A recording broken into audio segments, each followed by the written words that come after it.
என் வலி யாருக்கும் புரிவதில்லை. நான் ஒரு இளம் விதவை.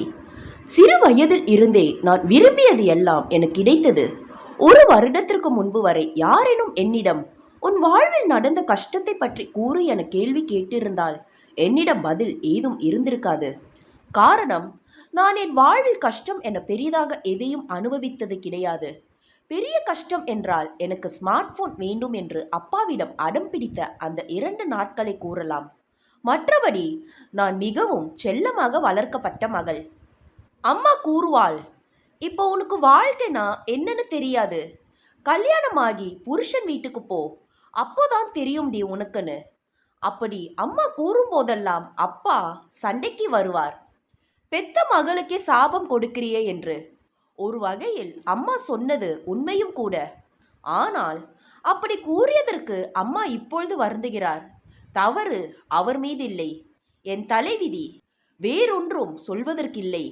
நானும் என் கணவரும் காதலித்து திருமணம் செய்து கொண்டோம். காதலிக்க துவங்கிய போதே இரு வீட்டிலும் கூறி சம்மதம் வாங்கிவிட்டோம். பொருளாதார ரீதியாக நாங்கள் இருவருமே செட்டிலான குடும்பம் என்பதால் பெரிதாக எந்த பிரச்சனையும் எழவில்லை. வீட்டில் சம்மதம் பெற்றே ஓரிரு ஆண்டுகள் காதலித்து வந்தோம். பிறகு நாங்கள் கேட்பதற்கு முன்னரே வீட்டில் ஒரு நல்ல நாள் குறித்து எங்கள் திருமணத்தை நடத்தி வைத்தனர். திருமணமான நாளில் இருந்து என் சந்தோஷம் இரட்டிப்பானது. மாமியார் மாமனார் கொடுமையெல்லாம் எதுவும் இல்லை. கணவர் என்னை அப்பாவை விடவும் அதிகம் நேசிப்பவர். அப்பாவுக்கு நான் எத்தனை செல்லமோ அவ்வளவு செல்லம் என் கணவருக்கும். ஆனந்தத்தின் பெயரில் கூட நான் கண்ணீர் சிந்தியதில்லை. ஒருவேளை நான் என் வாழ்நாளின் பெரும் பங்கை அழுது தீர்க்க வேண்டியிருக்கும் என்பதால் தான் அந்த கடவுள் என்னை திகட்ட திகட்ட சந்தோஷம் அனுபவிக்க செய்தான் போல. தனது இளைய சகோதரனுடன் காரில் சென்றபோது பெரும் விபத்து ஏற்பட்டது. விபத்துக்கு முழு காரணம் கணவரின் இளைய சகோதரன்தான். வேகமாக கார் ஓட்டி சென்றதால் ஒரு தருணத்தில் கட்டுப்பாட்டை இழந்து கார் விபத்துக்குள்ளானது. தம்பி காயங்களுடன் உயிர் தப்பிவிட்டான். என் கணவருக்கு தலையில் அடி. தீவிர சிகிச்சையில் அனுமதிக்கப்பட்டிருந்தார். ஒரு வார காலம் மருத்துவர்கள் போராடியும் அவரது உயிரை காப்பாற்ற முடியவில்லை. என் காதல் துணையை திருமணமான 10 மாதத்தில் இழந்தேன். வாழ்வில் கஷ்டம் என்றால் என்னவென்று இப்பொழுது கேட்டால் நான் PhD படித்த அறிஞர் போல் வகுப்பே எடுப்பேன். கஷ்ட காலத்தில் உறவுகள் எப்படியெல்லாம் நம்மை தவிக்க விடுவார்கள் என்பதை முற்றிலும் அறிந்தவள் நான். திருமணம் என்பது வாழ்நாளின் கடைசி வரை சேர்ந்திருப்பது என்று பெரியோர்கள் கூறினார்கள். எங்கள் திருமணத்தின் போது ஒருவருக்கு ஒருவர் சத்தியம் செய்தோம், வாழ்நாளின் கடைசி வரை உன்னோடு இருப்பேன் என்று. அந்த சத்தியம் என்ன ஆனது? என் வாழ்நாள் 10 மாதங்களில் முடிந்துவிட்டது. பெற்ற மகன் விபத்தில் சிக்கி அகால மரணம் அடைந்ததை நினைத்து வருந்தாமல் அவரது இன்சூரன்ஸ் பாலிசி, வங்கி கணக்கில் இருந்த பணம் என அனைத்தையும் என் கண் முன்னையே கொள்ளையடித்து கொண்டிருந்தது என் கணவரின் குடும்பம். அதை தட்டி கேட்கும் தென்பு எனது உடலில் இல்லை. என் உலகமே கார் இருளில் சூழ்ந்து கிடக்கும் பொழுது வெறும் பணத்தை வைத்து கொண்டு நான் என்ன செய்ய போகிறேன்? பேசாமல் இறந்து விடலாம் போல இருந்தது. நான் பேசாமல் எனது அப்பா வீட்டுக்கே சென்று விடலாம் என்று இருந்தேன். ஆனால் என் மாமியாருக்கு நான் அங்கேயே இருக்க வேண்டும் என்று ஆசை. அதுவும் அவரை கவனித்துக் கொள்ள வேண்டும் என்பதற்காக, வேறு எதற்கும் இல்லை. அவர் உடல் நலம் கொஞ்சம் நல்லா இல்லை என்பதற்காக அவரை பார்த்து கொள்ள நான் அங்கேயே இருக்க வேண்டும் என்கின்றார். அப்பா வீட்டுக்கு செல்கிறேன் என்றால் என்னை மோசமானவள் என்று கூறி திட்டுகிறார்.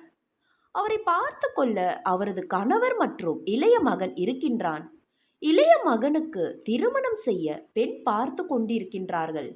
என் கணவர் இறந்ததால் 1 வருடம் ஆகட்டும் என்று காத்திருந்தனர்.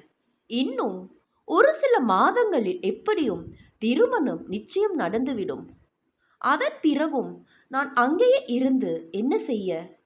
அவர்கள் நன்கு வாழ்வதை கண்டுகளிக்க வேண்டும். என் கணவர் இறக்கும் பொழுது அவருக்கு வயது 29. நான் விதவை கோலம் ஏற்ற பொழுது என் வயது 26. என் மனதில் எத்தனை ரணம் இருக்கும், வலி இருக்கும் என்பதை யாரும் புரிந்து கொள்வதே இல்லை. நான் வருத்தமாக இருப்பதை கண்டால், உனக்காவது வெறும் 1 ஆண்டுதான் பழக்கம், எங்களுக்கு பெற்று எடுத்த நாள் முதல் என்று நீலி கண்ணீர் வடிக்கின்றார். அப்படியான வருத்தத்தில் தான் பணத்தை சுருட்டுவதில் ஆர்வம் காட்டினார்களா? இழப்பில் என்ன 1 வருடம், 29 வருடம். நான் என் கணவனை இழந்துள்ளேன். 1 வருட இழப்பு என்பதால் அவர் என் கணவர் இல்லாமல் போய்விடுவாரோ? என் கணவரை இழந்த பிறகு அந்த வீட்டில் என்னால் இருக்க முடியவில்லை. தொட்டதற்கு எல்லாம் தகார்ந்த வார்த்தைகளில் திட்ட ஆரம்பித்து விட்டார்கள். கடந்த 6 மாத காலத்தில் குறைந்தது 1000 முறை என் மாமியாரின் வாய் என்னை இகழ்ந்து பேசியிருக்கும். இப்பொழுதும் என் அப்பா வீட்டிற்கு கால் செய்து என்னை அவர்கள் வீட்டுக்கு அழைத்து கொண்டே இருக்கின்றார்கள். பாசம் கீசம் என்று ஒன்றுமில்லை. அவரை மருத்துவமனைக்கு அழைத்து செல்ல வேண்டும். மருந்து மாத்திரை வாங்கி தர வேண்டும். பணிவிடை செய்ய வேண்டும். அவ்வளவுதான். நினைவிற்கு என் கணவரை நினைவு கூறுவதற்கு கூட அந்த வீட்டிலிருந்து நான் எதுவும் எடுத்து வரவில்லை. அவருடன் வாழ்ந்த அந்த 10 மாத நினைவுகள் போதும் எனக்கு. அவரது உடைமைகள் அனைத்தையும், எதையெல்லாம் விற்று காசாக்க முடியுமோ அனைத்தையும் எடுத்துக்கொண்டனர். இப்பொழுது அவர்களுக்கு வீட்டுடன் சம்பளம் இல்லாமல் ஒரு வேலைக்காரி வேண்டும். அதற்காக மட்டுமே என்னை அழைக்கிறார்கள்.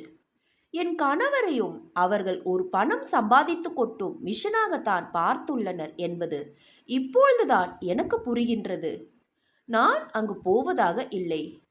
அவர்கள் இழந்தது மகனை மட்டுமல்ல, மருமகளையும் தான்.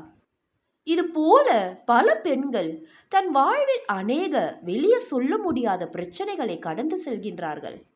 அவர்களின் வலி அவர்களுக்கு மட்டுமே புரியும். அவர்களுக்கு கடவுள் மட்டுமே துணை நிற்பார். இந்த ஸ்டோரி உங்களுக்கு பிடிச்சிருந்துச்சுன்னா லைக் பண்ணுங்க, சப்ஸ்கிரைப் பண்ணுங்க. தேங்க்யூ.